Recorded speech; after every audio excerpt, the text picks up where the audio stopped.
እንዴት ነው ስለ ስልጤ ስለ ወራቤ ማህበረሰቡ እንግዳ አቀባበል?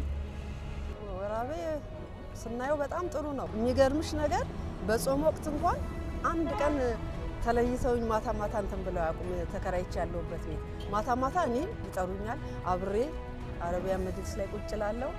በቃ ሳምቡሳውንም ሁሉንም ቤት ከነሱ ጋር ነው ማፍጠር በይው እና ሁሉ ነገር ደስ ይላል። ምቹ ነው በጣም። ወራቤ ለኔ በጣም ተመችቶኛል። ጥሩ ሀገር ነው። እንደውም እናትና አባቴ ሀገር የምኖር ሁሉ ነው የሚመስለኝ።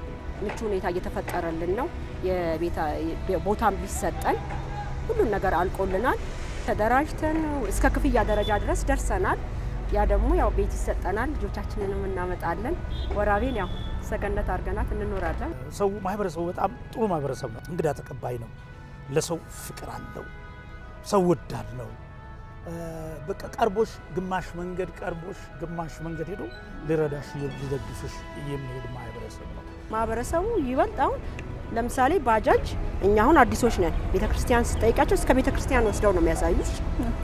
በጣም በቃ ደስ ብሎኝ ነው የምኖረው። ወራቤ የሰላም ሰገነት በመባል ትታወቃለችና እንዴት ነው ያ ነገር ይገባታል ብለህ ታስባለህ? ሰላም ሰገነት ናት 100% ይገባታል። በጣም ያው ተመችቶናል። ሰላም ነው። ሰው በፍቅር ነው የሚቀበለን። ያው ተንኮል የለ ምን የለ። ወራቤ የሰላም ሰገነት የተባለችው እውነትም ይገባታል። በጣም ነው የሚገባት። ከዛም በላይ ቢኖር ስያሜ ቢሰጣት ደስ ይለኛል። ወራቤ ላይ ያጋጠመሽ ነገር ወይ ደግሞ ያየሽው ነገር ምን አለ እንዳያጋጠም? መቼም ማረሳው ማለት ነው።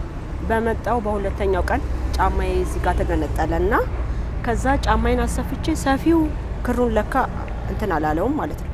ክሩን አልቆረጠውም። ልክ ደረጃ ልወጣ ስል ሊጥለኝ ሲል እንደውም እሳቸውም አሉ ጥበቃው ማለት ነው እዛ ጋር አሉ።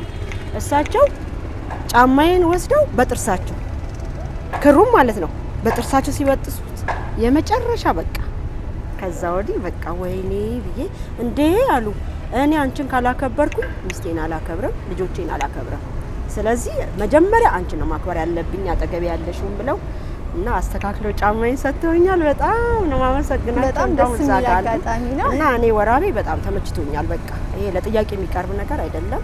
ገራሚ ነገር ካነሳሽልኝ ከሰላም አንፃር ነው።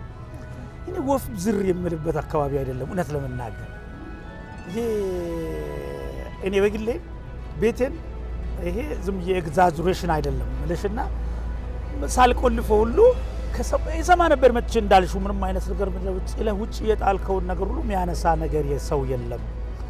ፈስ ጭራሽ እንደውም አሳደው ነው ተከትለው እንትን ሙሉት ሌላ አካባቢ ሲናሪዮ ይለያል።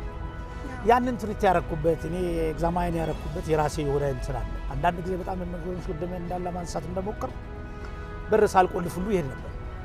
በጭጭ ማንም ዝር ይለለ ውጭ ጥዬ ነው የሚሄደው። ጃኬቴን ውጭ ሰቅዬ እሄዳለሁ። ማንም የሚነካ ሰው አላየሁም።